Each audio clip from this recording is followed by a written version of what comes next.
South की फिल्मों के सुपरस्टार दर्शन तुगदीपा और हीरोइन पवित्रा गौड़ा को पुलिस कत्ल के मामले में गिरफ्तार कर चुकी है। क्या आप यकीन करेंगे कि इंस्टाग्राम के तमाम कमेंट्स के बीच महज एक आपत्तिजनक कमेंट ने कन्नड़ सुपरस्टार दर्शन और उनकी पार्टनर पवित्रा गौड़ा को अपने फैन का कातिल बना दिया।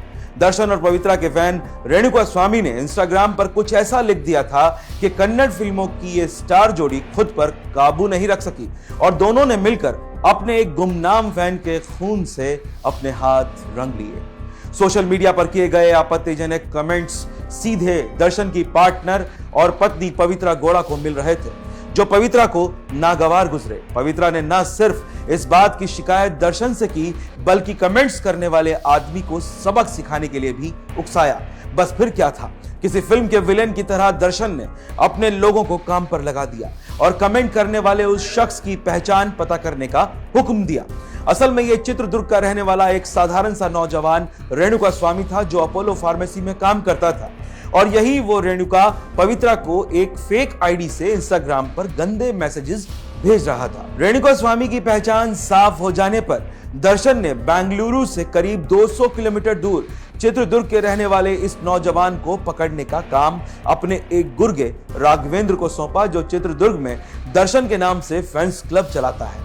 और बस इसी के बाद राघवेंद्र ने पहले धोखे से 8 जून को रेणुका स्वामी को अगवा किया और फिर अगले दिन 9 जून को बेंगलुरु के ही कामाक्षी पाल्या इलाके के एक गंदे नाले से रेणुका की लाश बरामद की गई। इस बीच रेणुका स्वामी को दर्शन, पवित्रा और उनके गुर्गों ने इतनी बुरी तरह टॉर्चर किया कि उसकी जान चली गई। रेणुका के साथ मारपीट तो हुई ही, साथ ही उसे गर्म लोहे से भी दागा गया।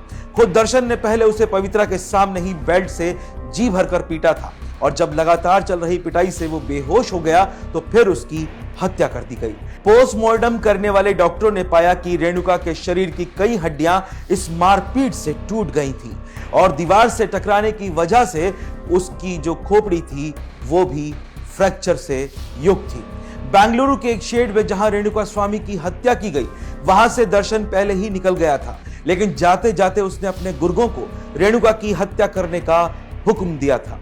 दर्शन के जाने के बाद भी रेणुका स्वामी का टॉर्चर जारी था और इसके कुछ देर बाद उसकी जान चली गई। इसके बाद दर्शन के एक गुर्गे प्रदोष ने व्हाट्सएप पर दर्शन को रेणुका स्वामी की मौत हो जाने की खबर दी और सब कुछ मैनेज करने के लिए 30 लाख रुपए की मांग की, जिस पर दर्शन ने हामी भर दी थी। क्योंकि इस मामले से दर्शन और पवित्रा खुद को अलग रखना चाहते थे, उन्होंने राघवेंद्र, कार्तिक और केशव मूर्ति नाम के बंदों को रेणुका स्वामी के कत्ल का इल्जाम अपने सिर पर लेने के लिए कहा था और बदले में उन्हें 5 लाख रुपए देने का वादा किया था।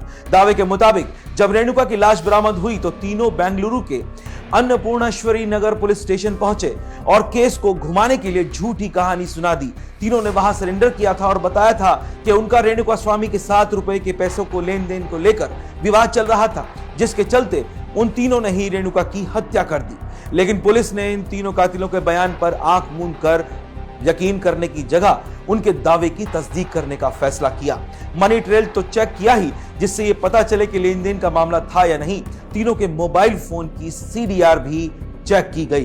पुलिस को रेणुका के साथ कातिलों के रुपए पैसे के लेन देन के सबूत तो नहीं मिले, लेकिन CDR की जांच से यह पता चल गया कि उनकी फिल्म स्टार दर्शन से पिछले कुछ दिनों से लगातार और कई बार बातचीत हो रही थी।